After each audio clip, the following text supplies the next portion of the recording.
So we just set up these gates. This is tongue and groove, 6 foot long by 1 inch thick, and we're gonna do the technique called Chisugiban. So check it out.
So this is the back side of the gate. Is beautiful. When you do this technique, you're actually sealing the wood, which helps protect it from the weather and just normal climate, not climate change.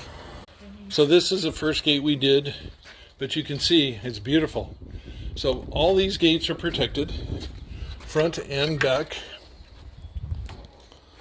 so that the weather will not deteriorate it. Anyway, instead of putting a bunch of junk on the wood, this is an old technique, something to think about. Just wanted to show you something really cool. This technique and this use of a flamethrower, yes, it's a propane tank. Use of the propane tank should not be for kids by themselves. Always supervise them. Show them a brand new technique. I learned it in junior high, and I'm still doing it today. Anyway, Dave Pratt, share with your friends. Please subscribe. I'm out.